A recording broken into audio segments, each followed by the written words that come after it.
disso concluir que ele é mais verdadeiro que aquilo que emana de uma só fonte e se encontra em contradição com a maioria.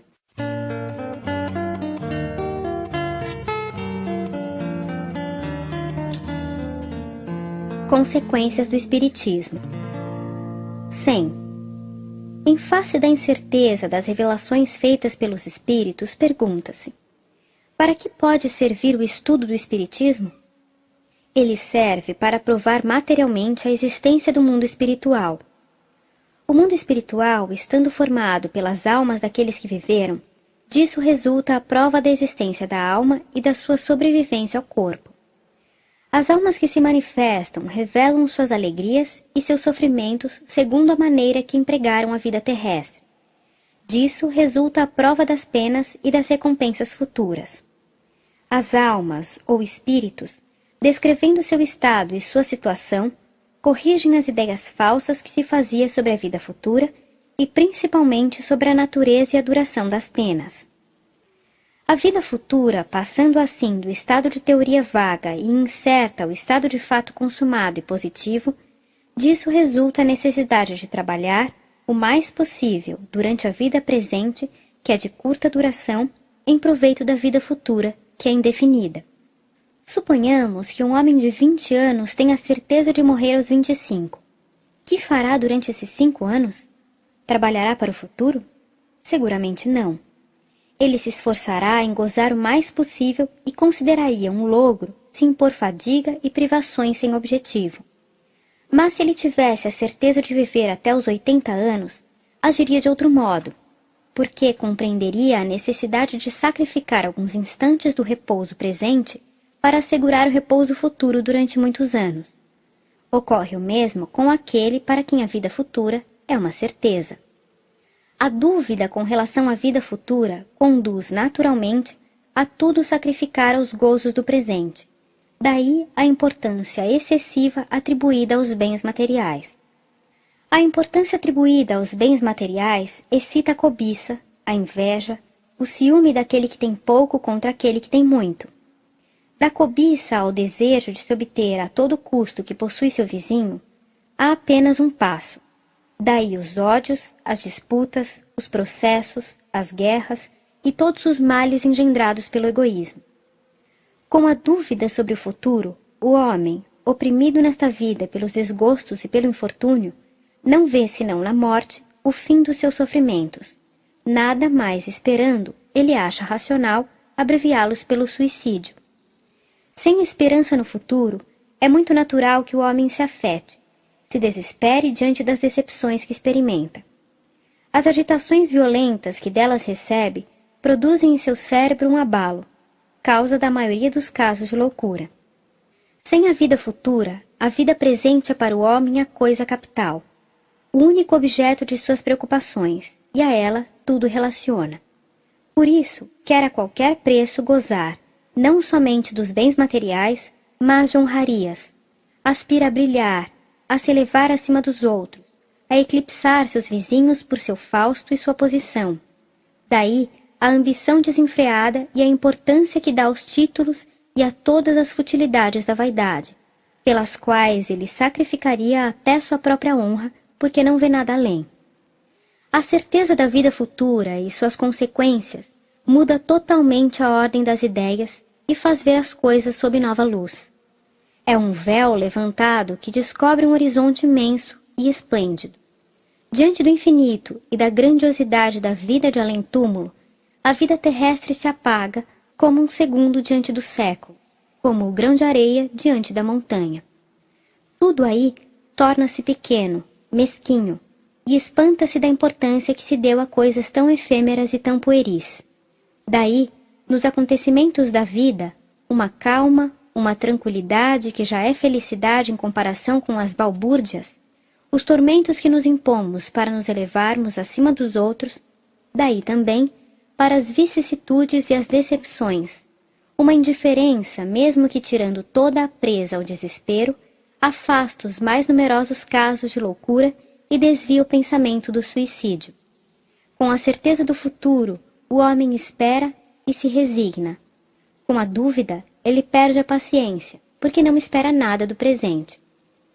O exemplo daqueles que viveram prova que a soma da felicidade futura está em razão do progresso moral alcançado e do bem que se fez sobre a terra.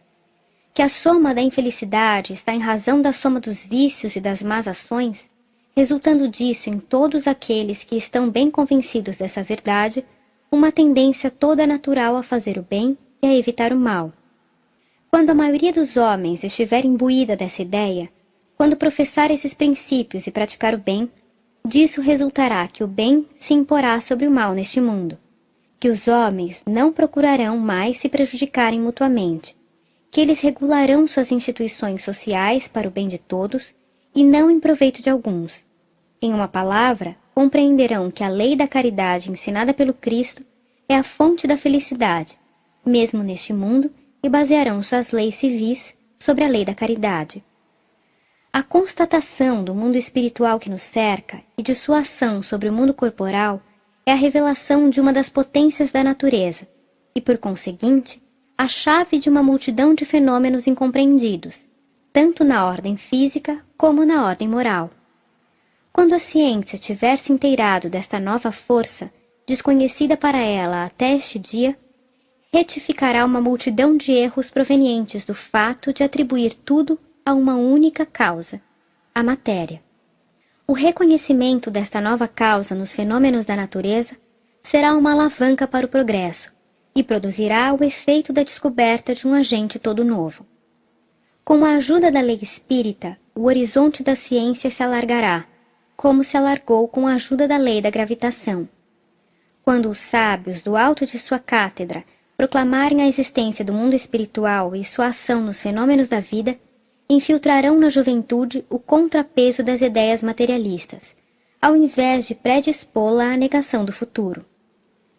Nas lições de filosofia clássica, os professores ensinam a existência da alma e seus atributos segundo as diferentes escolas, mas sem provas materiais. Não é estranho que agora que essas provas chegaram, elas sejam repelidas e tratadas de supersticiosas por esses mesmos professores? Não é dizer aos seus alunos, nós vos ensinamos a existência da alma, mas nada à prova? Quando um sábio emite uma hipótese sobre uma questão científica, ele procura com zelo, acolhe com alegria os fatos que podem fazer dessa hipótese uma verdade.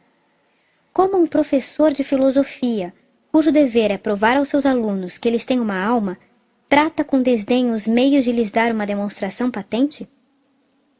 101. Suponhamos, pois, que os espíritos sejam incapazes de nada nos ensinar que nós já não o saibamos, ou que não podemos saber por nós mesmos. Vê-se que a só constatação da existência do mundo espiritual conduz forçosamente a uma revolução nas ideias. Ora, uma revolução nas ideias leva forçosamente a uma revolução na ordem das coisas, e é essa revolução que o Espiritismo prepara. 102. Mas os espíritos fazem mais que isso. Se suas revelações são cercadas de certas dificuldades e exigem minuciosas precauções para lhes constatar a exatidão, não em menos verdadeiro que os espíritos esclarecidos, quando se sabe interrogá-los, e quando isso lhes é permitido, podem nos revelar fatos ignorados, nos dar explicações de coisas incompreendidas e nos colocar sobre a senda de um progresso mais rápido. É nisso, sobretudo, que o estudo completo e atento da ciência espírita é indispensável, a fim de não lhe pedir o que ela não pode dar. É ultrapassando os limites que se expõe a ser enganado. 103. As menores causas podem produzir os maiores efeitos.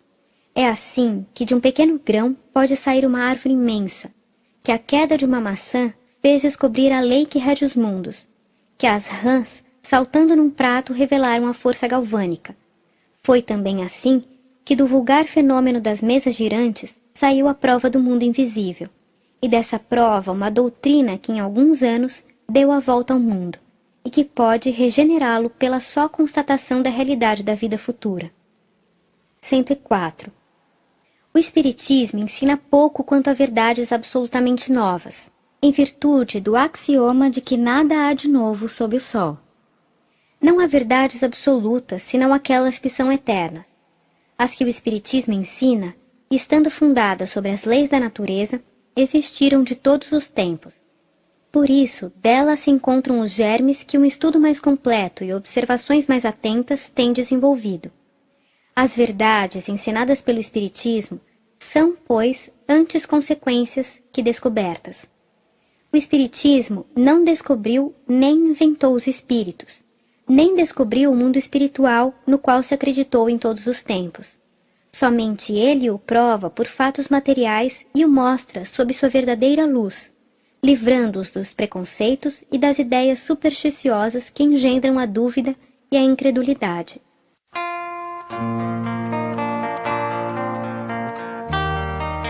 Capítulo 3. Solução de alguns problemas pela doutrina espírita. Pluralidade dos mundos. 105.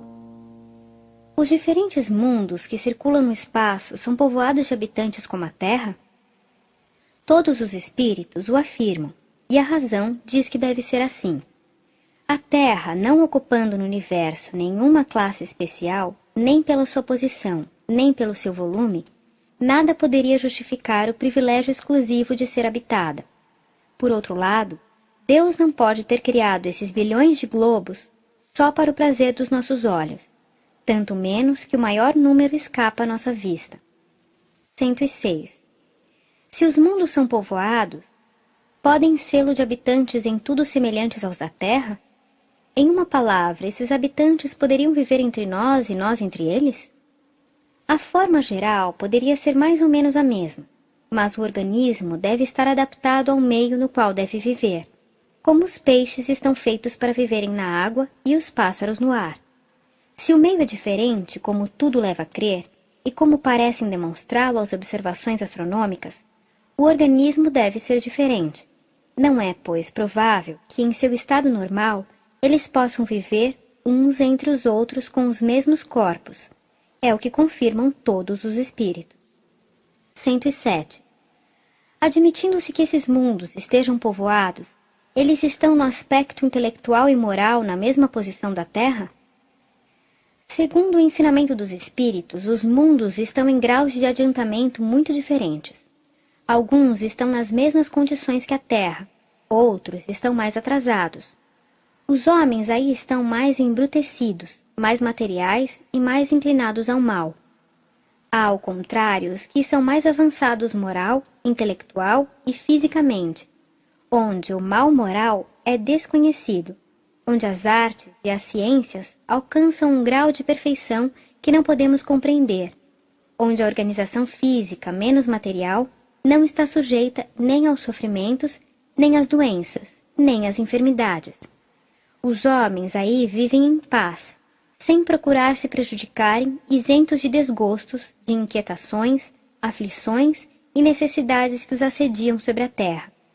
Há, enfim, os mais avançados ainda, onde o envoltório corporal, quase fluídico, se aproxima cada vez mais da natureza dos anjos. Na série progressiva dos mundos, a Terra não está nem na primeira nem na última categoria, mas é ela um dos mais materiais e dos mais atrasados.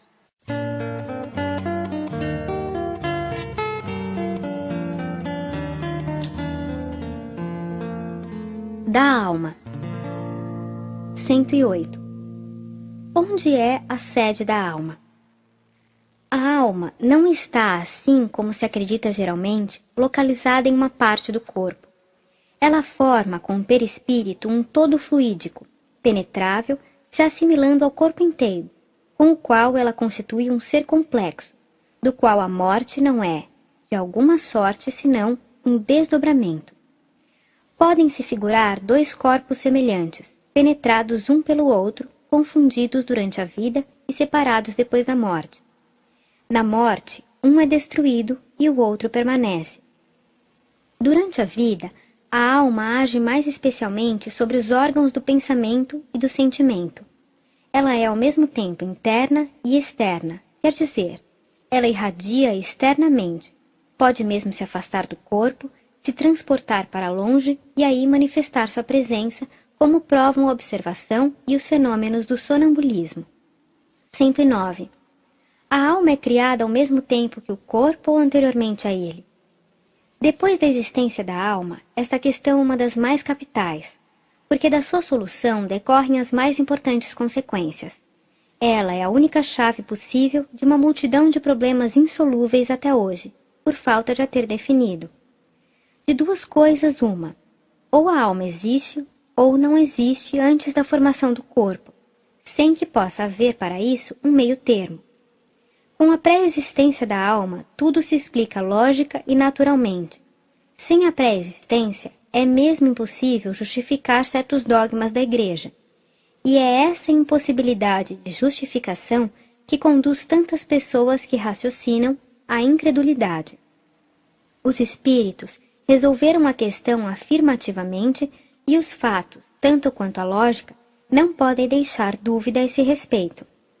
Que não se admite, entretanto, a pré-existência da alma senão a título de simples hipótese, se se quer e se verá aplainar a maioria das dificuldades.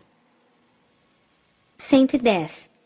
Se a alma é anterior, antes da sua união com o corpo, tinha sua individualidade e a consciência de si mesma? Sem individualidade e sem consciência de si mesma, os resultados seriam os mesmos como se ela não existisse.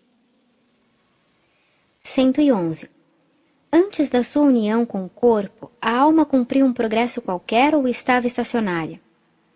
O progresso anterior da alma é ao mesmo tempo a consequência da observação dos fatos e do ensinamento dos espíritos. 112. Deus criou as almas iguais, moral e intelectualmente, ou as faz mais perfeitas, mais inteligentes umas que as outras? Se Deus tivesse feito almas mais perfeitas, umas que as outras, essa preferência não seria conciliável com a sua justiça. Sendo todas as suas criaturas, por que isentaria umas do trabalho que impõe às outras para alcançarem a felicidade eterna? A desigualdade das almas quanto à sua origem seria a negação da justiça de Deus. 113. Se as almas são criadas iguais, como explicar a diversidade de aptidões e de predisposições naturais que existem entre os homens sobre a Terra? Essa diversidade é a consequência do progresso que a alma realizou antes da sua união com o corpo. As almas mais avançadas em inteligência e em moralidade são aquelas que viveram mais e progrediram mais antes de sua encarnação. 114. Qual é o estado da alma em sua origem? As almas são criadas simples e ignorantes, quer dizer, sem ciência e sem conhecimento do bem e do mal, mas com uma igual aptidão para tudo. No princípio, elas estão em sua espécie de infância, sem vontade própria e sem consciência perfeita de sua existência. Pouco a pouco, o livre-arbítrio se desenvolve ao mesmo tempo que as ideias. 115. A alma realizou seu progresso anterior no estado da alma propriamente dito ou em uma precedente existência corporal? Além do ensinamento dos espíritos sobre esse ponto, o estudo dos diferentes graus de adiantamento do homem sobre a Terra prova que o progresso anterior da alma deve ter se realizado em uma série de existências corporais mais ou menos numerosas, segundo o grau que alcançou. A prova resulta da observação dos fatos que temos diariamente sob os olhos.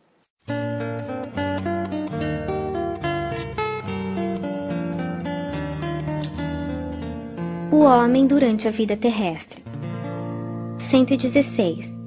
Como e em que momento se opera a união da alma e do corpo? Desde a concepção, o espírito, ainda que errante, liga-se por um laço fluídico ao corpo que deve se unir. Esse laço se estreita cada vez mais à medida que o corpo se desenvolve. Desde esse momento, o espírito é tomado de uma perturbação que vai crescendo sem cessar. Na proximidade do nascimento, a perturbação é completa. O espírito perde a consciência de si mesmo e não recobra suas ideias senão gradualmente, a partir do momento em que a criança respira. É então que a união está completa e definitiva. 117. Qual é o estado intelectual da alma da criança no momento de seu nascimento? Seu estado intelectual e moral é o que tinha antes de sua união com o corpo. Quer dizer, a alma possui todas as ideias adquiridas anteriormente, mas em razão da perturbação que acompanha sua mudança, suas ideias estão momentaneamente em estado latente. Elas se aclaram pouco a pouco, mas não podem se manifestar senão proporcionalmente ao desenvolvimento dos órgãos. 118. Qual é a origem das ideias inatas, das disposições precoces, das aptidões instintivas para uma arte ou uma ciência, abstração feita de toda instrução? As ideias inatas não podem ter senão duas fontes. A criação de almas, umas mais perfeitas que as outras, no caso em que elas seriam criadas ao mesmo tempo que o corpo, ou o progresso anterior realizado antes da união da alma e do corpo. A primeira hipótese, sendo incompatível com a justiça de Deus, não resta senão a segunda. As ideias inatas são resultado dos conhecimentos adquiridos nas existências anteriores e que permaneceram em estado de intuição para servirem de base à aquisição de novas ideias. 119. Como os gênios se revelam nas classes sociais privadas de toda a cultura intelectual? Esse fato prova que as ideias inatas são independentes do meio em que o homem é educado. O meio e a educação desenvolvem as ideias inatas, mas não as dão. O homem de gênio é a encarnação de um espírito já avançado e que progrediu muito. Por isso, a educação pode dar a instrução que falta, mas não pode dar o gênio quando ele não existe. 120. Por que há crianças instintivamente boas em um meio perverso e malgrado os maus exemplos, enquanto que outras são instintivamente viciosas em um meio bom e malgrado os bons conselhos? É o resultado do progresso moral realizado, como as ideias inatas são o resultado do progresso intelectual. 121. Por que de duas crianças do mesmo pai, educadas nas mesmas condições, uma inteligente e a outra estúpida, uma boa e outra má? Por que o filho de um homem de gênio é algumas vezes um tolo e o de um tolo um homem de gênio? Esse fato vem em apoio da origem das ideias inatas. Ele prova, por outro lado, que a alma da criança não procede de nenhum modo da dos pais. De outra forma, em virtude do axioma de que a parte é da mesma natureza do todo, os pais transmitiram aos seus filhos suas qualidades e seus defeitos, como lhes transmitem o princípio das qualidades corporais. Na geração, só o corpo procede do corpo, mas as almas são independentes umas das outras. 122. Se as almas são independentes umas das outras, de onde procede o amor dos pais por seus filhos e reciprocamente? Os espíritos se unem pela simpatia, e o nascimento em tal ou tal família não decorre do acaso, mas depende mais frequentemente da escolha do espírito que se reúne àqueles que amou no mundo dos espíritos ou em existências anteriores. Por outro lado, os pais têm por missão ajudar o progresso dos espíritos que encarnam em seus filhos, e para estimulá-los, Deus lhes inspira uma afeição mútua, mas muitos falham em sua missão e por isso são punidos. 123. Por que há maus pais e maus filhos? São espíritos que não estão unidos a uma família por simpatia, mas para se provarem mutuamente e frequentemente por punição do que foram em uma existência precedente. A um é dado um mau filho, porque ele mesmo, talvez, foi um mau filho. A outro, um mau pai, porque terá sido mau pai, a fim de que suportem a pena de talião. 124. Por que se encontram em certas pessoas, nascidas em uma condição servil, instintos de dignidade e de grandeza, enquanto que outras nascidas nas classes superiores têm instintos inferiores?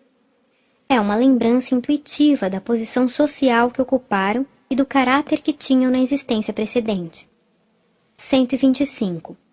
Qual é a causa das simpatias e das antipatias entre pessoas que se veem pela primeira vez?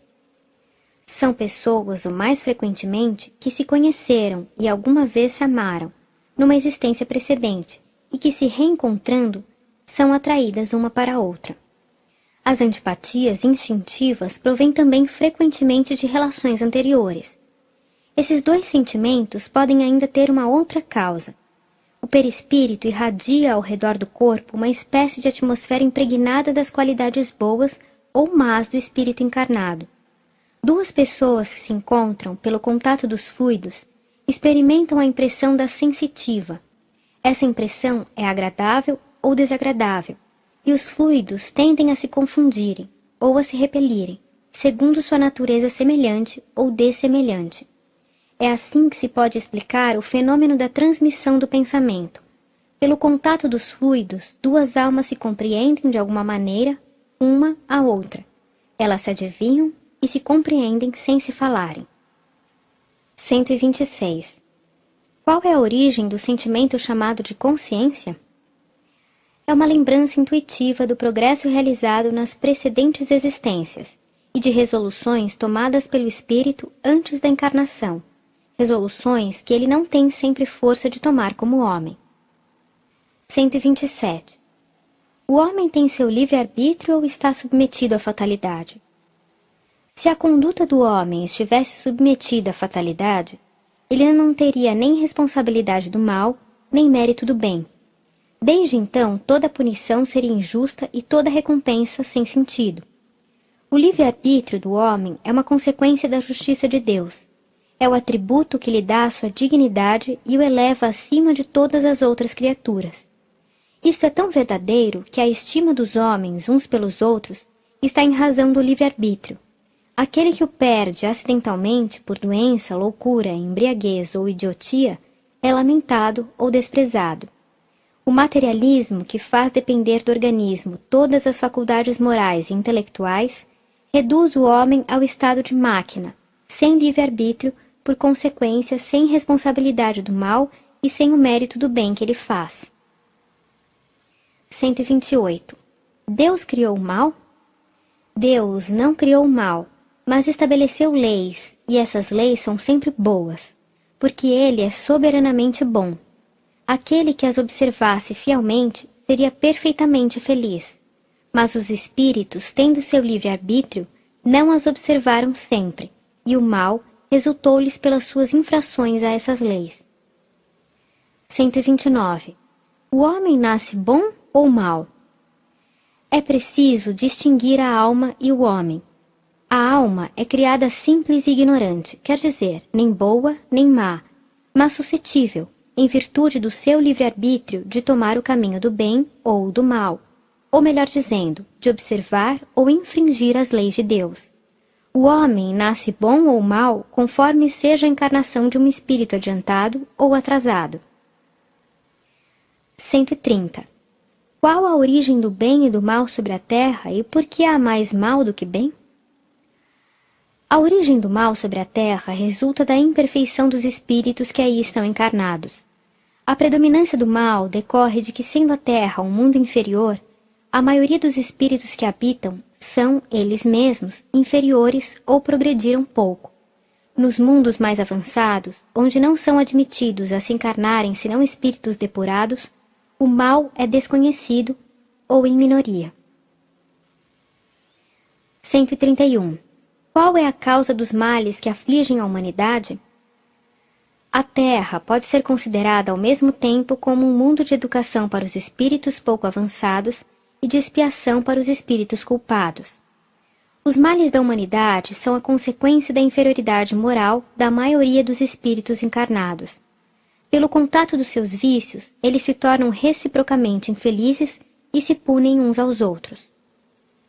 132. Por que o mal frequentemente prospera enquanto que o homem de bem é alvo de todas as aflições? Para aquele que não vê senão a vida presente e que a crê única, isso deve parecer uma soberana injustiça. Não ocorre o mesmo quando se considera a pluralidade das existências e a brevidade de cada uma com relação à eternidade. O estudo do Espiritismo prova que a prosperidade do mal tem terríveis consequências nas existências seguintes, que as aflições do homem de bem são, ao contrário, seguidas de uma felicidade tanto maior e durável quanto ele a suportou com mais resignação. É para ele como um dia infeliz em toda uma existência de prosperidade. 133. Por que uns nascem na indigência e outros na opulência? Por que há pessoas que nascem cegas, surdas, mudas ou atacadas de enfermidades incuráveis, enquanto que outras têm todas as vantagens físicas? É isso efeito do acaso ou da providência?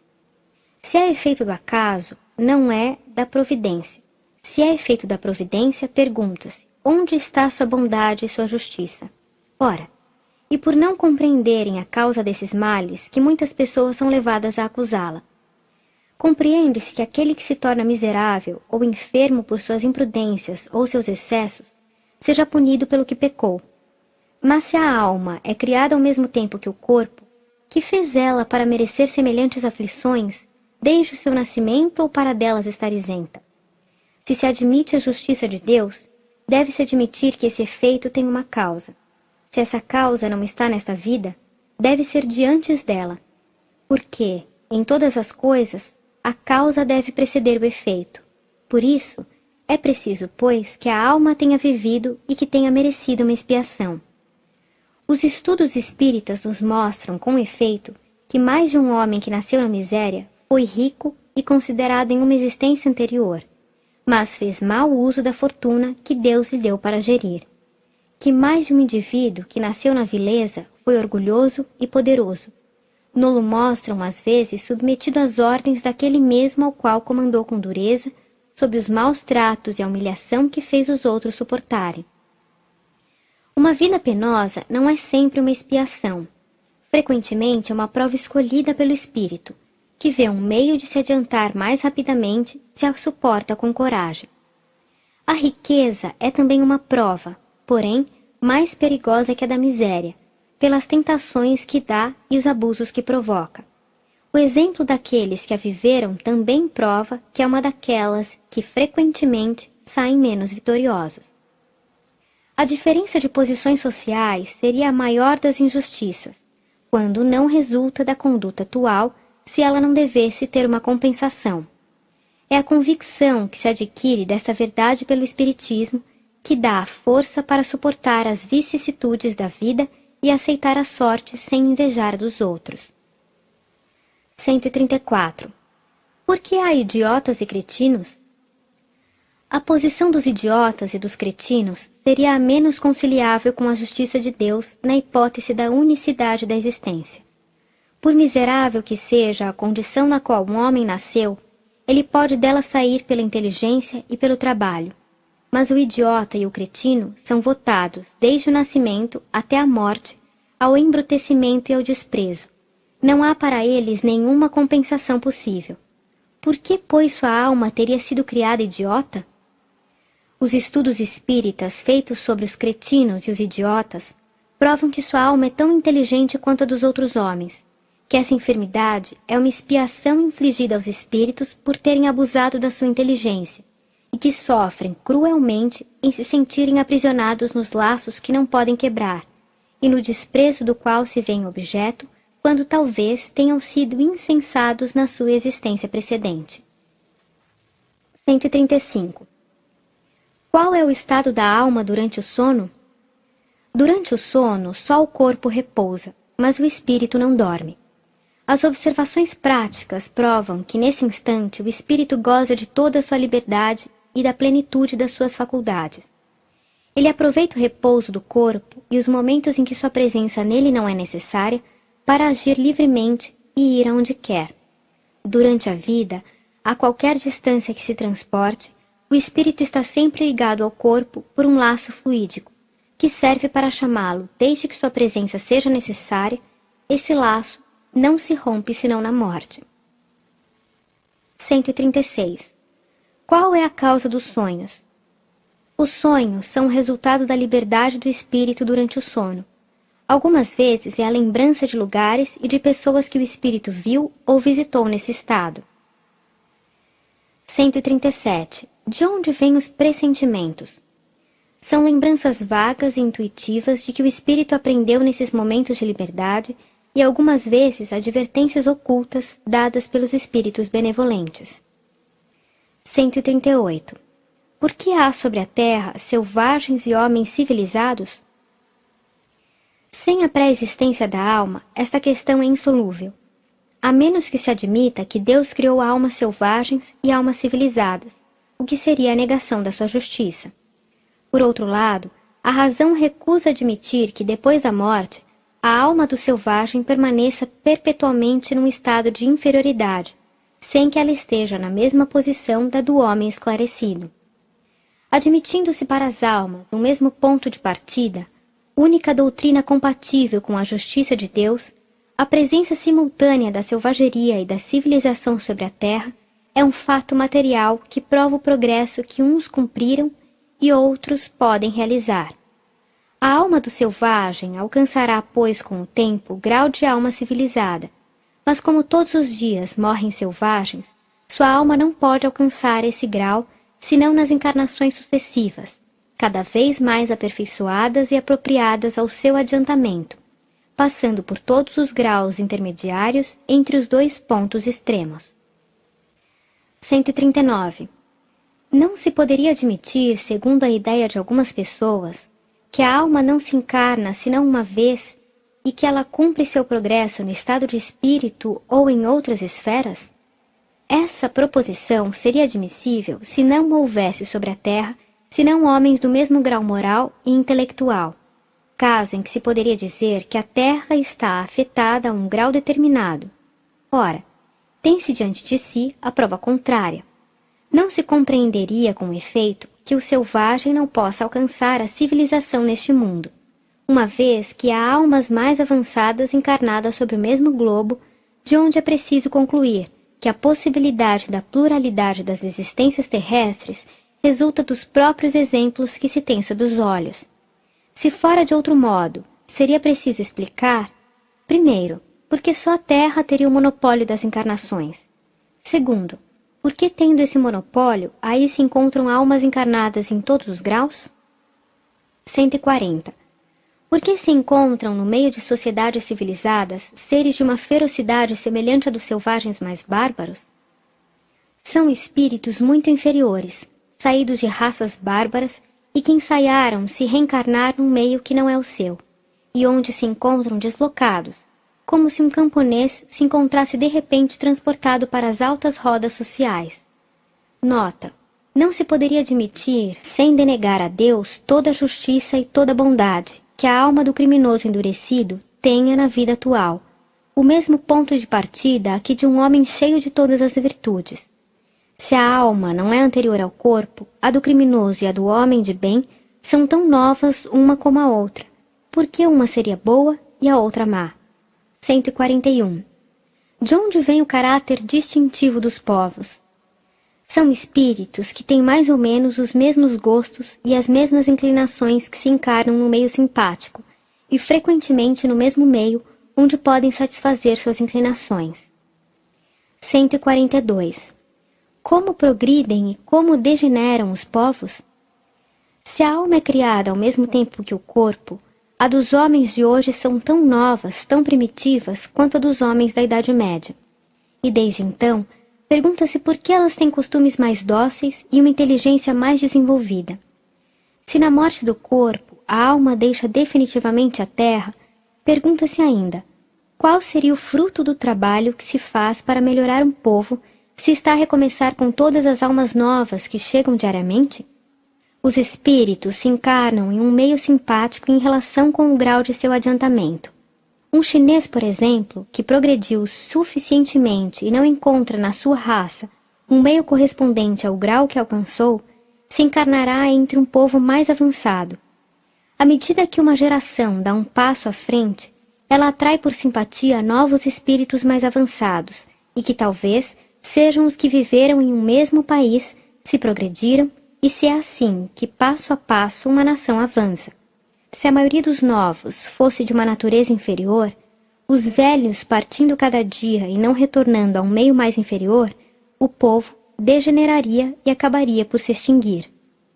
Nota: essas questões levantam outras que encontram sua solução no mesmo princípio.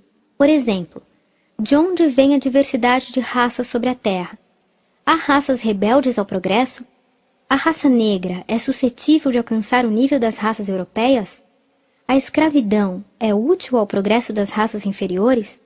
Como pode-se operar a transformação da humanidade?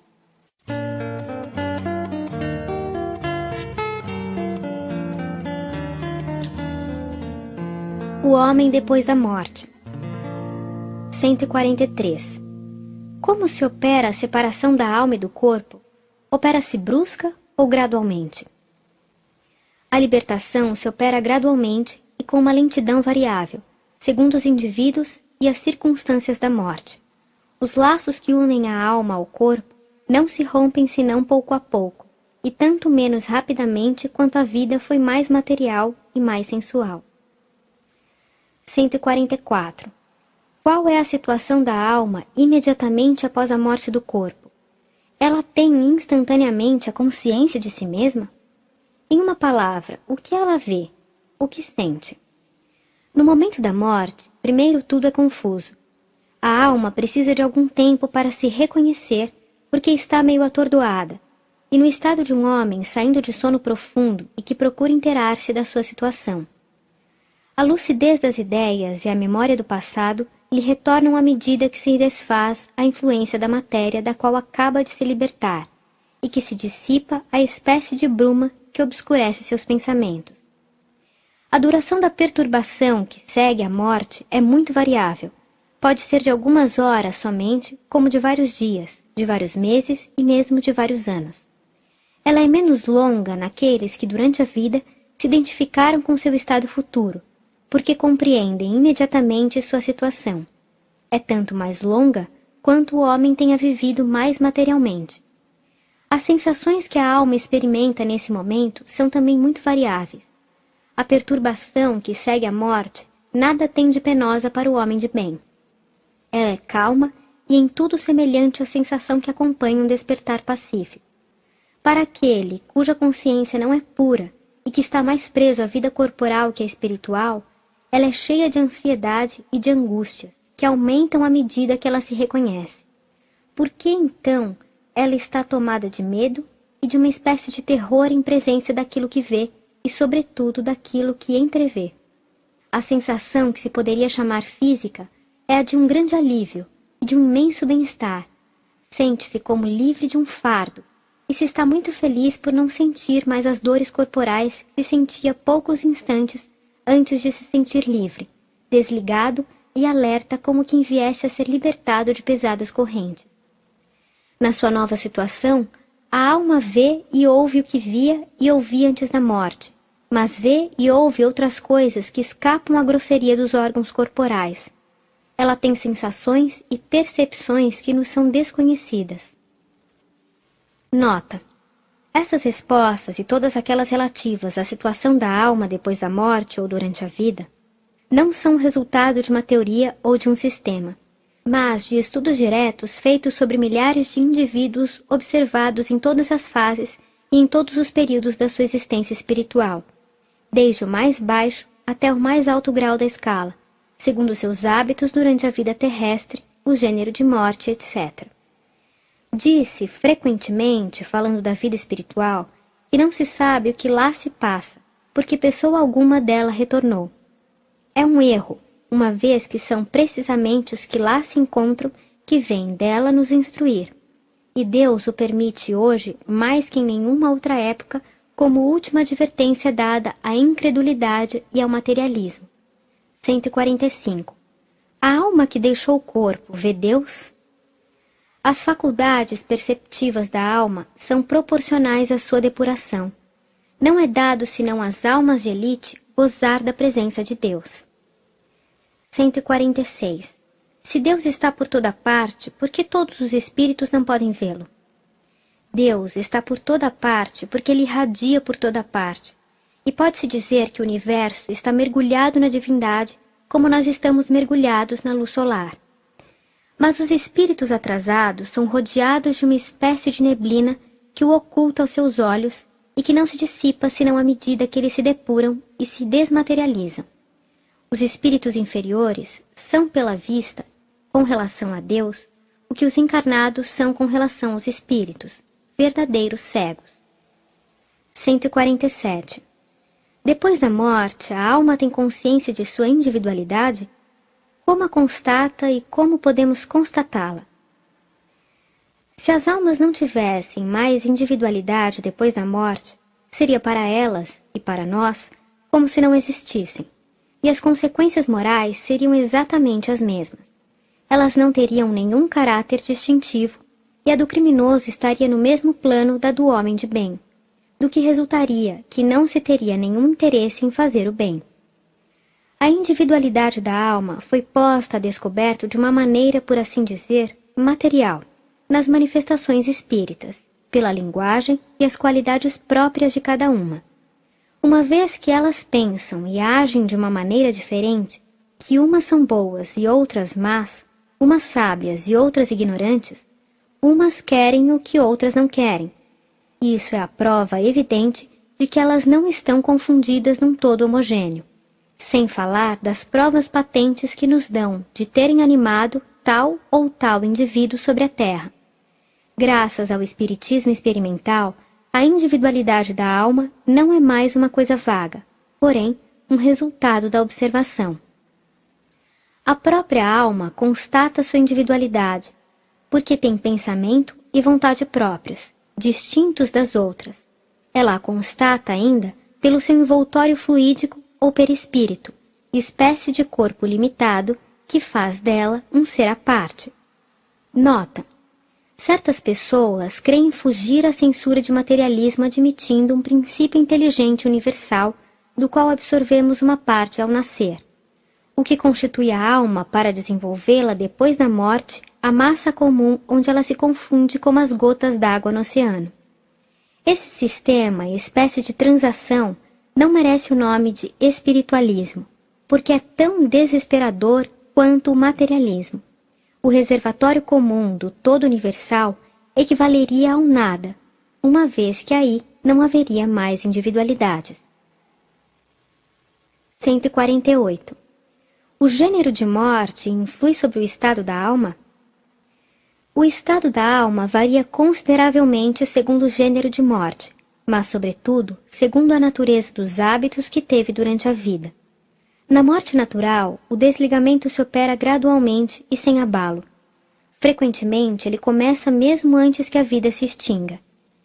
Na morte violenta, por suplício, suicídio ou acidente, os laços se rompem bruscamente. O espírito, surpreendido pelo imprevisto, fica como atordoado pela mudança que nele se opera e não compreende sua situação. Um fenômeno mais ou menos constante, em semelhante caso, é a persuasão em que se acha de não estar morto, e essa ilusão pode durar vários meses e mesmo vários anos. Nesse estado, vai, vem e crê aplicar-se aos seus trabalhos como se fosse ainda deste mundo, muito espantado que não responde quando ele fala. Essa ilusão não é exclusivamente dos casos de mortes violentas. É encontrada nos indivíduos cuja vida foi absorvida pelos gozos e interesses materiais. 149. Aonde a alma vai depois de ter deixado o corpo? Ela não se perde na imensidade do infinito, como geralmente se figura. Ela erra no espaço e, o mais frequentemente, no meio daqueles que conheceu e, sobretudo, daqueles que amou, podendo se transportar instantaneamente a distâncias imensas. 150. A alma conserva as afeições que tinha sobre a terra? Ela conserva todas as afeições morais. Não esquece senão as afeições materiais que não são mais da sua essência. Por isso, vem com alegria rever seus parentes e seus amigos, e é feliz por delas se lembrarem. 151. A alma conserva a lembrança do que fez sobre a terra? Se interessa pelos trabalhos que deixou inacabados? Isso depende da sua elevação e da natureza dos seus trabalhos.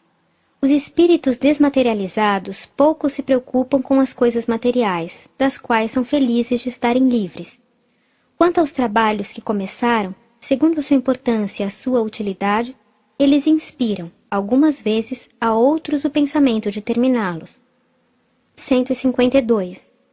A alma reencontra no mundo dos espíritos os parentes e amigos que a precederam? Não somente os reencontra, mas reencontra aí muitos outros que havia conhecido nas suas precedentes existências. Geralmente, aqueles que por ela mais se afeiçoam, vêm recebê-la na sua chegada ao mundo dos espíritos e a ajudam a se libertar dos laços terrestres. Entretanto, a privação do reencontro com as almas mais queridas, algumas vezes, é uma punição para as almas culpadas. 153. Qual é, na outra vida, o estado intelectual e moral da alma da criança morta em tenra idade? Suas faculdades estão na infância como durante a vida? O desenvolvimento incompleto dos órgãos da criança não permitia ao espírito se manifestar completamente. Liberto desse envoltório, suas faculdades são as que tinha antes da sua encarnação. O espírito, não tendo passado senão alguns instantes na vida, suas faculdades não puderam se modificar.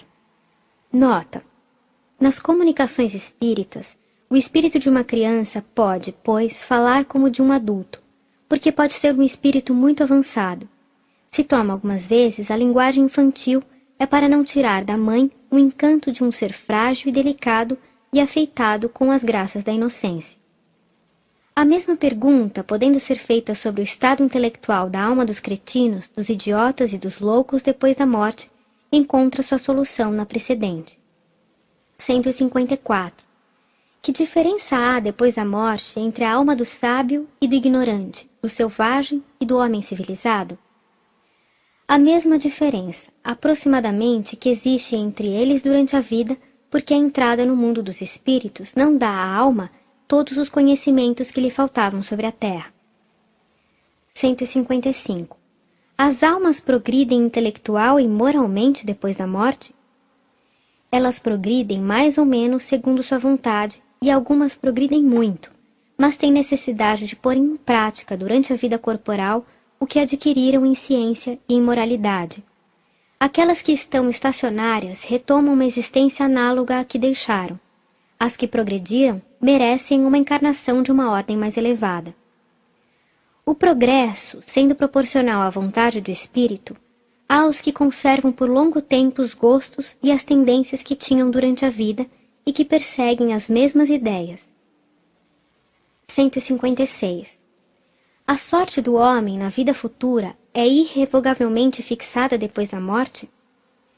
A fixação irrevogável da sorte do homem depois da morte seria a negação absoluta da justiça e da bondade de Deus, porque há muitos que não dependeram de si mesmos para se esclarecerem suficientemente, sem falar dos idiotas, dos cretinos e dos selvagens, e das inumeráveis crianças que morrem antes de terem entrevisto a vida. Mesmo entre as pessoas esclarecidas, há muitas que puderam crer-se bastante perfeitas para estarem dispensadas de fazer mais. E isso não é uma prova manifesta que Deus dá da sua bondade, permitindo ao homem fazer no dia seguinte o que não fez na véspera? Se a sorte está irrevogavelmente fixada, por que os homens morrem em idades tão diferentes e por que Deus, na sua justiça, não deixa a todos o tempo para fazerem o maior bem possível ou reparar o mal que fizeram? Quem sabe se o culpado que morreu aos 30 anos não estaria arrependido, não teria se tornado um homem de bem se vivesse até os 60 anos? Por que Deus lhes tira esse meio enquanto dá a outros? Só o fato da diversidade da duração da vida e do estado moral da grande maioria dos homens prova a impossibilidade, se se admite a justiça de Deus, de que a sorte da alma seja irrevogavelmente fixada depois da morte. 157. Qual é na vida futura a sorte das crianças que morrem em tenra idade? Essa questão é uma das que provam melhor a justiça e a necessidade da pluralidade das existências. Uma alma que não tivesse vivido senão alguns instantes, não tendo feito nem bem nem mal, não mereceria nem recompensa, nem punição. Segundo a máxima do Cristo, de que cada um é punido ou recompensado segundo suas obras, seria tanto ilógico como contrário à justiça de Deus admitir-se que, sem trabalho, ela fosse chamada a gozar da felicidade perfeita dos anjos, ou que pudesse disso ser privada, e, todavia, ela deve ter uma sorte qualquer. Um estado misto pela eternidade seria também injusto. Interrompida uma existência desde o seu princípio, não podendo ter, pois, nenhuma consequência para a alma, sua sorte atual é a que merecia na sua precedente existência e sua sorte futura, aquela que merecerá nas suas existências ulteriores. 158. As almas têm ocupações na outra vida? Ocupam-se de outras coisas além das suas alegrias ou seus sofrimentos? Se as almas não se ocupassem senão de si mesmas durante a eternidade, isso seria egoísmo, e Deus, que condena o egoísmo, não aprovaria na vida espiritual o que pune na vida corporal. As almas ou espíritos têm ocupações de acordo com seu grau de adiantamento, ao mesmo tempo que procuram se instruírem e melhorarem. 159. Em que consistem os sofrimentos da alma depois da morte? As almas culpadas são torturadas nas chamas materiais? A Igreja hoje reconhece perfeitamente que o fogo do inferno é um fogo moral e não um fogo material. Todavia, não define a natureza dos sofrimentos. As comunicações espíritas os colocam sob nossos olhos. Por esse meio, nós podemos apreciá-los e nos convencer de que, por não ser o resultado de um fogo material, que não poderia queimar, com efeito, almas imateriais, elas não são menos terríveis em certos casos. Essas penas não são uniformes e variam ao infinito, segundo a natureza e o grau das faltas cometidas, e são quase sempre essas próprias faltas que servem ao castigo. É assim que certos homicidas são constrangidos a permanecerem sobre o lugar do crime e a ter, sem cessar, suas vítimas sob seus olhos. Que o homem de gostos sensuais e materiais conserve esses mesmos gostos, mas a impossibilidade de os satisfazer materialmente é para ele uma tortura. Que certos avarentos creem sofrer o frio e as privações que suportaram durante a vida por avareza. Outros permanecem perto dos tesouros que enterraram e estão em transe perpétuo pelo medo que os roubem. Em uma palavra, não há uma falta, uma imperfeição moral, uma ação má que não tenha, no mundo dos espíritos, sua contrapartida e suas consequências naturais. E para isso não há necessidade de um lugar determinado e circunscrito. Por toda a parte em que se encontre, o espírito perverso carrega seu inferno consigo. Além das penas espirituais, há penas e provas materiais que o espírito, que não está depurado, suporta nas novas encarnações, onde é colocado numa posição para suportar o que fez os outros suportarem. Ser humilhado, se foi orgulhoso, miserável, se foi mal rico, infeliz, por seu filho, se foi um mau filho. A terra, como dissemos, é um lugar de exílio e de expiação, um purgatório para os espíritos dessa natureza, e no qual depende de cada um não retornar, melhorando-se bastante para merecer ir a um mundo melhor. 160. A prece é útil para as almas sofredoras? A prece é recomendada por todos os bons espíritos. Por outro lado, ela é pedida pelos espíritos imperfeitos como um meio de aliviar seus sofrimentos. A alma pela qual se ora experimenta alívio, porque é um testemunho de interesse e o infeliz é sempre aliviado quando encontra corações caridosos que se compadecem de suas dores. Por outro lado, ainda pela prece, estimula-se ao arrependimento e ao desejo de fazer o que é preciso para ser feliz. É nesse sentido que se pode abreviar sua pena, se por sua vez ela secunda pela sua boa vontade. 161. Em que consistem os gozos das almas felizes? Elas ficam em eterna contemplação? A justiça quer que a recompensa seja proporcional ao mérito, como a punição à gravidade da falta. Há, portanto, graus infinitos nos gozos da alma, desde o instante em que ela entra no caminho do bem até que atinja a perfeição. A felicidade dos bons espíritos consiste em reconhecer todas as coisas, não ter nem ódio, nem ciúme, nem inveja, nem ambição, nem nenhuma das paixões que fazem a infelicidade dos homens.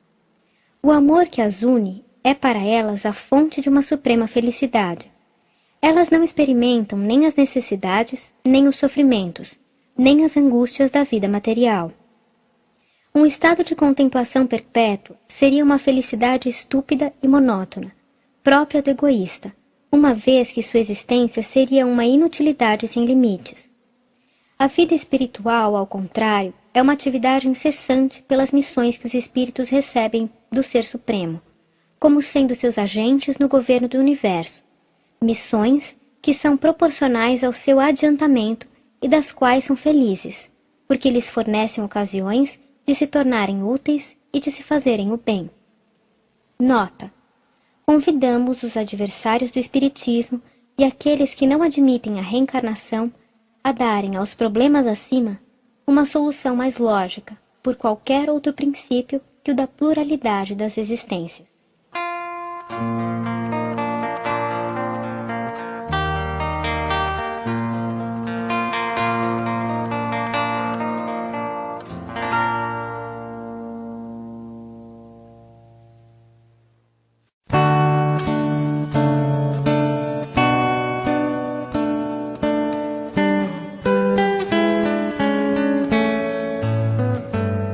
Olá! A partir de agora, você acompanhará trechos da Coletânea de Preces Espíritas, de Allan Kardec, publicada pela ID Editora. Essas preces estão divididas em preces para si mesmo, preces pelos outros, preces por aqueles que não estão mais na Terra e preces pelos doentes. Para seu melhor entendimento, faremos um breve prefácio do assunto a que a prece se dirige. Antes de iniciá-las, falaremos sobre o significado da oração à luz do Espiritismo e sua eficácia. A prece é uma invocação. Por ela, um ser se coloca em comunicação mental com outro ser ao qual se dirige. Ela pode ter por objeto um pedido, um agradecimento ou uma glorificação. Pode-se orar por si mesmo ou por outrem, pelos vivos e pelos mortos. As preces dirigidas a Deus são ouvidas pelos espíritos encarregados da execução das suas vontades. Aquelas que são dirigidas aos bons espíritos são levadas a Deus. Quando se ora a outros seres senão a Deus, é apenas na qualidade de intermediários, intercessores, porque nada se pode fazer sem a vontade de Deus. O Espiritismo faz compreender a ação da prece explicando o modo de transmissão do pensamento, seja quando o ser chamado vem ao nosso apelo, seja quando o nosso pensamento o alcança.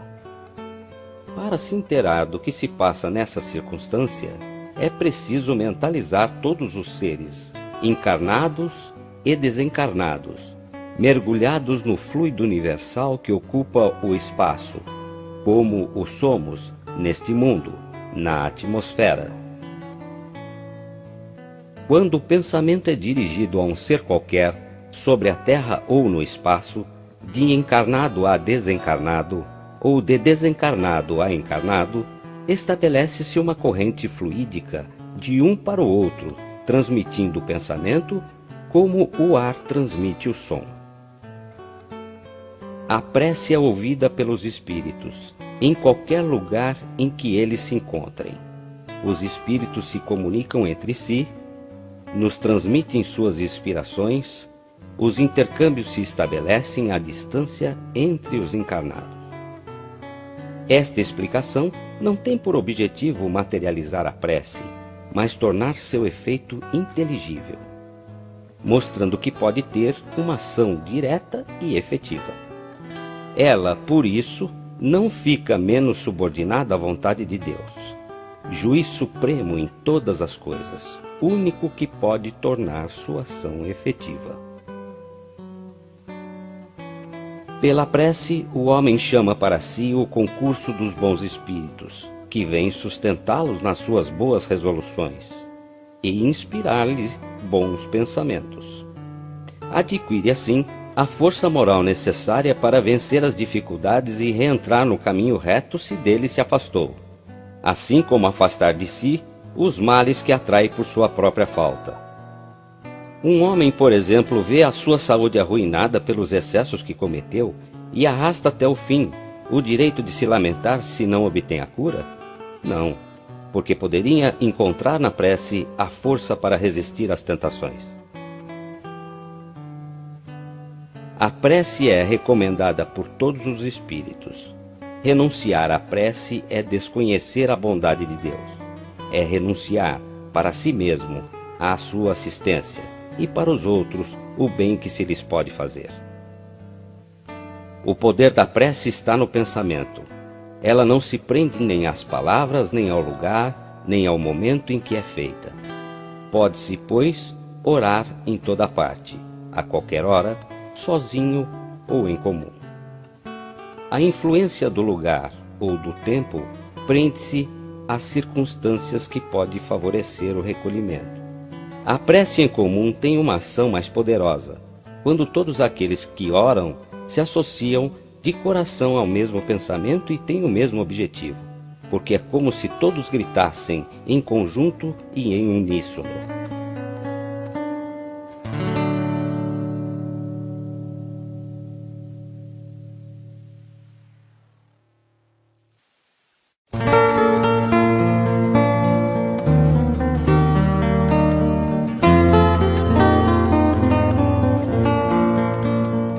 Aos anjos guardiões e aos espíritos protetores. Todos temos um bom espírito que se ligou a nós desde o nosso nascimento e nos tomou sob sua proteção.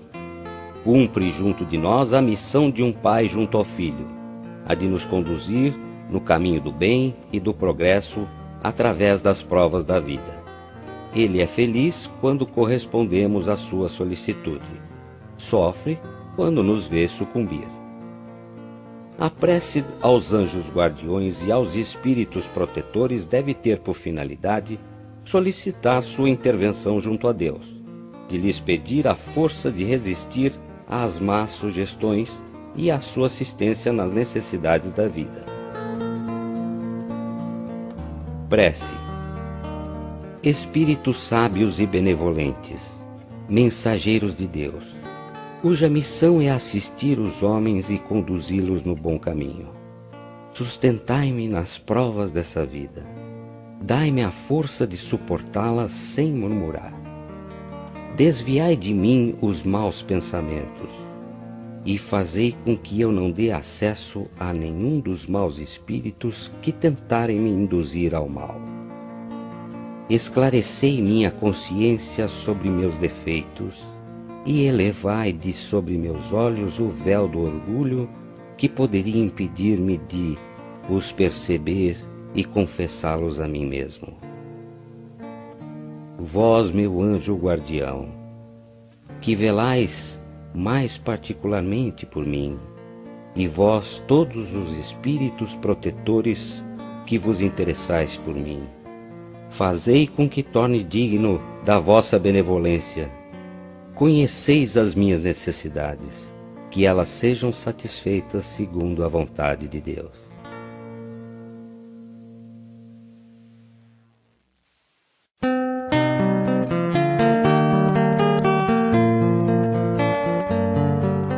Para afastar os maus espíritos. Os maus espíritos não vão senão onde acham com o que se satisfazerem a sua perversidade. Para afastá-los, não basta pedir-lhes, nem mesmo ordenar. É preciso despojar de si o que os atrai. Os maus espíritos farejam as chagas da alma, como as moscas farejam as chagas do corpo. Do mesmo modo que limpais o corpo para evitar a bicheira, limpai também a alma de suas impurezas para evitar os maus espíritos. Prece. Em nome de Deus Todo-Poderoso, que os maus espíritos se afastem de mim e que os bons me sirvam de proteção contra eles. Espíritos malfazejos, que inspirais os homens maus pensamentos, espíritos trapaceiros e mentirosos, que os enganais, espíritos zombeteiros, que vos divertis com a sua credulidade, eu vos repilo com todas as forças da minha alma e fecho o ouvido a vossas sugestões, mas peço para vós a misericórdia de Deus. Bons espíritos, que vos dignais me assistir, dai-me a força de resistir à influência dos maus espíritos e as luzes necessárias para não ser vítima de seus embustes. Preservai-me do orgulho e da presunção. Afastai do meu coração o ciúme, o ódio, a malevolência e todo sentimento contrário à caridade, que são tantas outras portas abertas ao espírito do mal.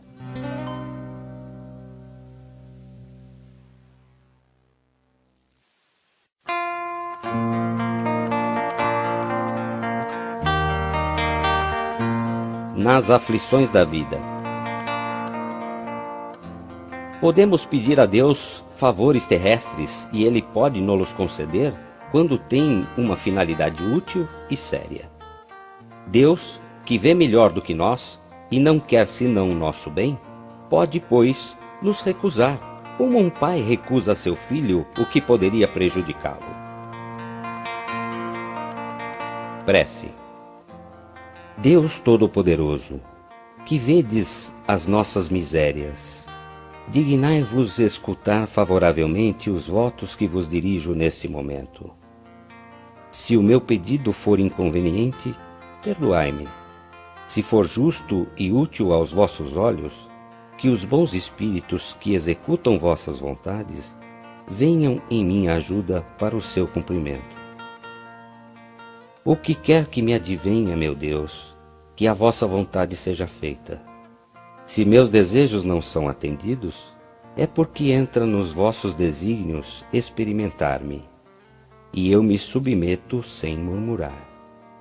Fazei com que eu não conceba nisso nenhum desencorajamento, e que nem minha fé, nem minha resignação sejam abaladas.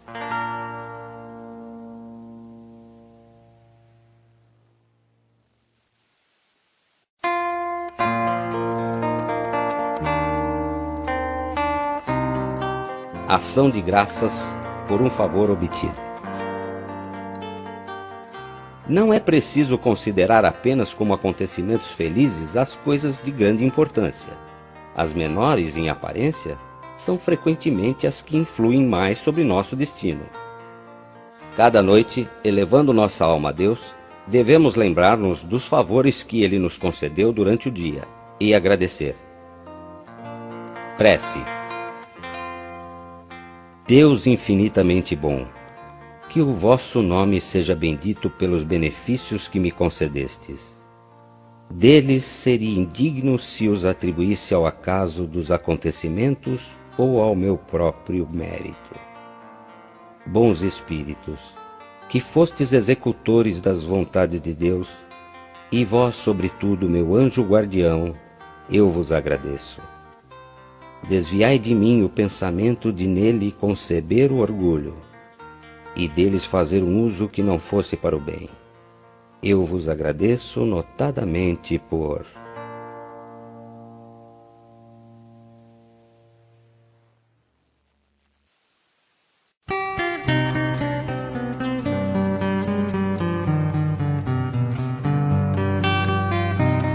Num perigo iminente. Pelos perigos que corremos, Deus nos lembra a nossa fraqueza e a fragilidade da nossa existência. Ele nos mostra que a nossa vida está em suas mãos e que a sustenta por um fio que pode se partir no momento em que nós menos esperamos. Sob esse aspecto, não há privilégio para ninguém, porque o grande e o pequeno estão submetidos às mesmas alternativas. Prece. Deus Todo-Poderoso, e vós, meu anjo guardião, socorrei-me. Se devo sucumbir, que a vontade de Deus seja feita. Se eu for salvo, que o resto da minha vida repare o mal que pude fazer e do qual me arrependo.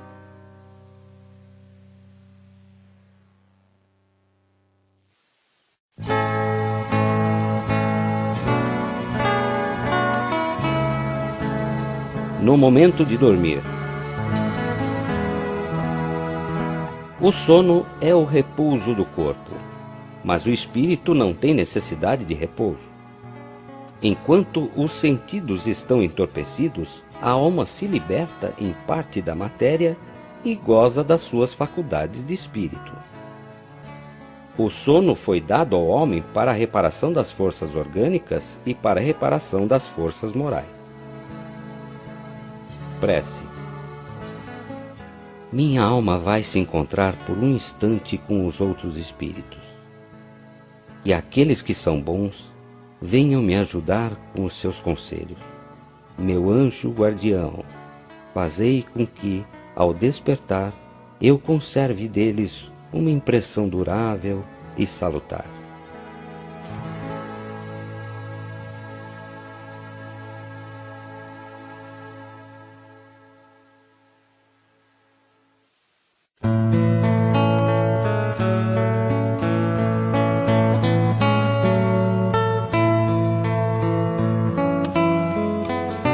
por nossos inimigos e pelos que nos querem mal.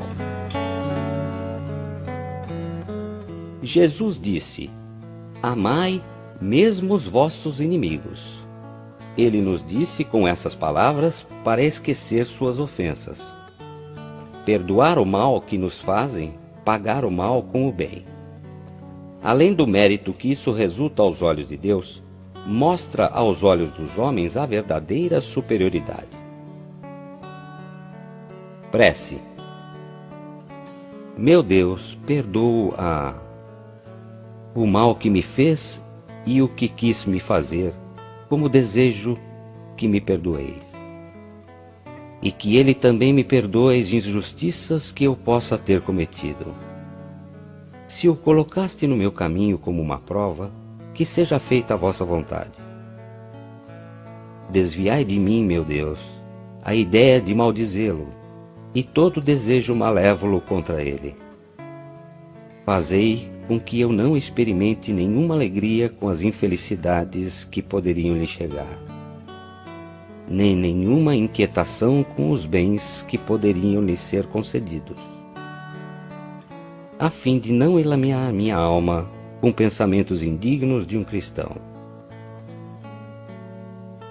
Possa a vossa bondade, Senhor, em se estendendo sobre ele, conduzi-lo aos melhores sentimentos para comigo.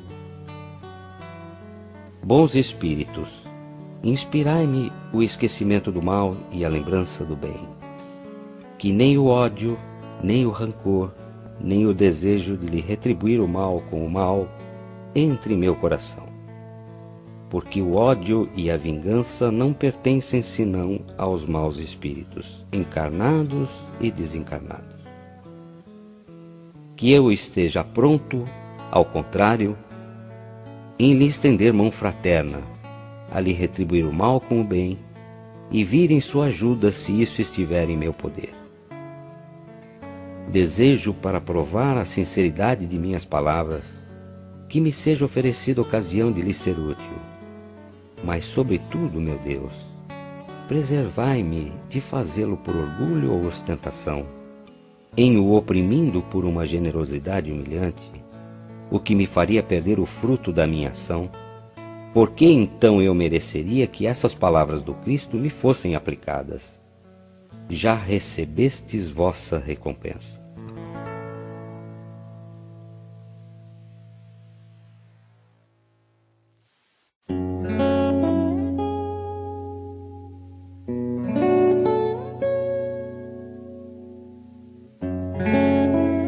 Por uma criança que acaba de nascer.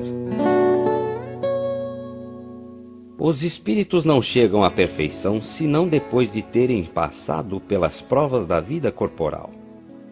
Os que são errantes esperam que Deus lhe permita retomar uma existência que deve fornecer-lhes um meio de adiantamento, seja pela expiação de suas faltas passadas, por meio das vicissitudes às quais são submetidos, ou seja, pelo cumprimento de uma missão útil à humanidade. Prece. Deus de bondade, uma vez que te aprouve, permitir ao espírito dessa criança vir de novo suportar as provas terrenas, destinadas a fazê-lo progredir, concede-lhe a luz, a fim de que aprenda a te conhecer, a te amar e a te adorar. Faze, pela tua onipotência, que essa alma se regenere no manancial das tuas divinas instruções, e que sob a égide de seu anjo guardião a sua inteligência cresça, se desenvolva e o faça aspirar a se aproximar cada vez mais de ti. Que a ciência do Espiritismo seja a brilhante luz que o clareie através dos obstáculos da vida. Que ele saiba, enfim, apreciar toda a extensão do teu amor, que nos experimenta para nos purificar. Senhor, lança um olhar paternal sobre a família a qual confiaste esta alma. Possa ela compreender a importância da sua missão e fazer germinar nesta criança as boas sementes, até o dia em que poderá, por suas próprias aspirações, elevar-se sozinha para ti.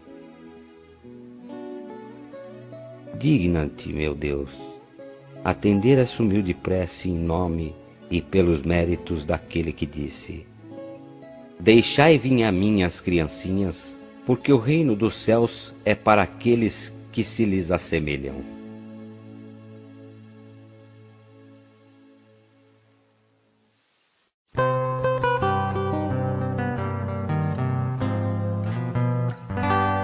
Por um agonizante. A agonia é prelúdio da separação da alma e do corpo. Pode-se dizer que, nesse momento, o homem não tem mais que um pé neste mundo e que já tem um no outro mundo. Essa passagem é algumas vezes penosa para aqueles que se prendem à matéria e viveram mais para os bens desse mundo do que para os do outro, ou cuja consciência está agitada pelos desgostos e pelos remorsos. Prece.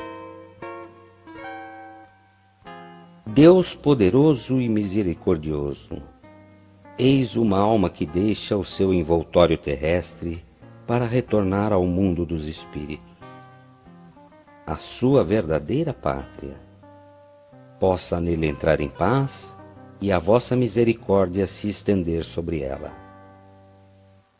Bons espíritos, que acompanhastes na terra, não a abandoneis nesse momento supremo. Dai-lhe a força de suportar os últimos sofrimentos que deve experimentar neste mundo, para o seu adiantamento futuro. Inspirai-a para que ela consagre ao arrependimento das suas faltas os últimos clarões de inteligência que lhe restam, ou que possam momentaneamente lhe retornar.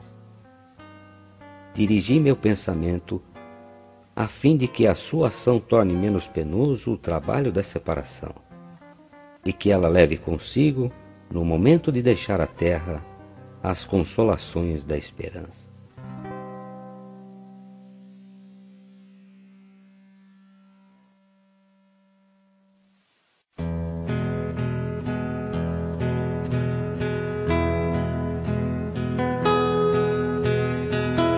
Pelas pessoas a quem tivemos afeição. Como é horrível a ideia do nada! Quanto se deve lamentar aqueles que creem que a voz do amigo que chora seu amigo se perde no vazio, e não encontra nenhum eco para lhe responder.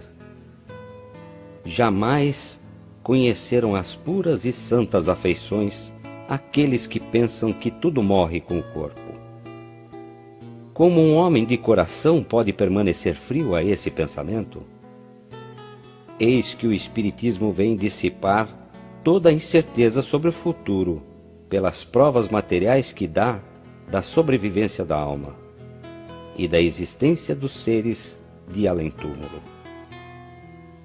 Por isso, o homem sabe, de hoje em diante, que a vida terrestre não é senão uma curta passagem que conduz a uma vida melhor, que seus trabalhos deste mundo não estão perdidos para ele, e que as suas mais santas afeições não estão esfaceladas sem esperança. Prece.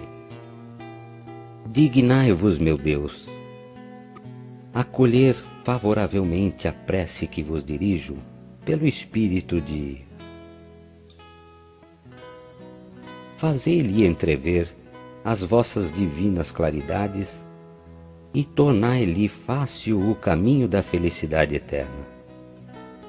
Permiti que os bons espíritos levem a ele as minhas palavras e o meu pensamento. Tu que me eras caro neste mundo, ouve minha voz que te chama para te dar um novo testemunho da minha afeição. Deus permitiu que fosses libertado primeiro, e eu não poderia me lamentar com isso sem egoísmo, porque seria estar aflito por não ter mais para ti as penas e os sofrimentos da vida. Espero, pois, com resignação, o momento da nossa união no mundo mais feliz, no qual me precedestes. Eu sei que a nossa separação não é senão momentânea, e que, tão longa que me possa parecer, a sua duração se apaga diante da eternidade da felicidade que Deus promete aos seus eleitos. Que a sua bondade me preserve de nada fazer que possa retardar esse instante desejado, e que me poupe assim a dor de não te reencontrar ao sair do meu cativeiro terreno. Oh, como é doce e consoladora a certeza de que não há entre nós senão um véu material que te oculta a minha visão. Que tu possas estar aqui ao meu lado, me ver e me ouvir como antigamente, e melhor ainda do que antigamente. Que não me ouvideis mais, e que eu mesmo não te ouvide. Que os nossos pensamentos não cessem de se confundir, e que o teu me siga e me sustente sempre. E a paz do Senhor esteja contigo.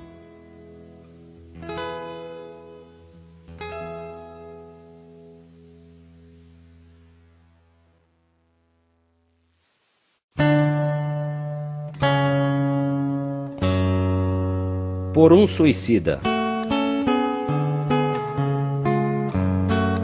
O homem não tem jamais o direito de dispor da própria vida, porque só a Deus cabe tirá-lo do cativeiro terrestre quando o julga oportuno. Todavia, a justiça divina pode abrandar os seus rigores em favor das circunstâncias, mas reserva toda a sua severidade para aquele que quis se subtrair às provas da vida. Prece. Sabemos, ó meu Deus, a sorte reservada àqueles que violam as vossas leis, abreviando voluntariamente os seus dias, mas sabemos também que a vossa misericórdia é infinita. Dignai-vos estendê-la sobre a alma de... Possam as nossas preces e a vossa comiseração abrandar a amargura dos sofrimentos que ele experimenta por não ter tido a coragem de esperar o fim das suas provas. Bons espíritos, cuja missão é assistir os infelizes, tomai-o sob a vossa proteção. Inspirai-lhe o arrependimento de sua falta, e que a vossa assistência lhe dê a força de suportar com mais resignação as novas provas que terá de sofrer para repará-la. Afastai dele os maus espíritos que poderiam de novo levá-lo ao mal e prolongar os seus sofrimentos, fazendo-o perder o fruto das suas futuras provas. Vós, cuja infelicidade é o objeto das nossas preces, que a nossa comiseração possa abrandar-vos a amargura, fazer nascer em vós a esperança de um futuro melhor. Esse futuro está nas vossas mãos. Confiai-vos à bondade de Deus, cujo seio está aberto a todos os arrependidos, e não permanece fechado senão para os corações endurecidos.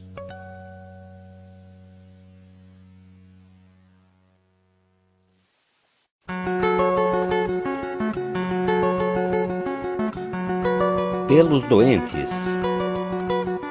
As doenças fazem parte das provas e das vicissitudes da vida terrestre. Elas são inerentes à imperfeição da nossa natureza material e à inferioridade do mundo que habitamos. As paixões e os excessos de todos os gêneros semeiam em nós germes malsãos, frequentemente hereditários.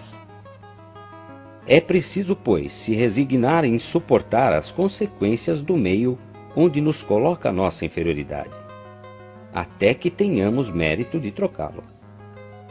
Isso não deve nos impedir, à espera do mérito, de fazer o que depende de nós para melhorar a nossa posição atual. Mas se, malgrado os nossos esforços, a isso não pudermos chegar, o Espiritismo nos ensina a suportar com resignação nossos males passageiros. Se Deus não tivesse querido que os sofrimentos corporais fossem dissipados ou abrandados em certos casos, não teria colocado os meios curativos à nossa disposição. Ao lado da medicação ordinária, elaborada pela ciência, o Espiritismo veio nos revelar uma outra força na mediunidade curadora e a influência da prece. Prece. Meu Deus, vossos desígnios são impenetráveis, e em vossa sabedoria acreditastes dever afligir pela doença. Lançai, eu vos suplico, um olhar de compaixão sobre os seus sofrimentos e dignai-vos pôr-lhes um fim. Bons espíritos ministros do Todo-Poderoso, secundai, eu vos peço, meu desejo de aliviá-lo. Dirigi meu pensamento a fim de que ele vá derramar um bálsamo salutar sobre o seu corpo e consolação em sua alma. Inspirai-lhe a paciência e a submissão à vontade de Deus. Dai-lhe a força de suportar suas dores com resignação cristã, a fim de que não perca o fruto das suas provas.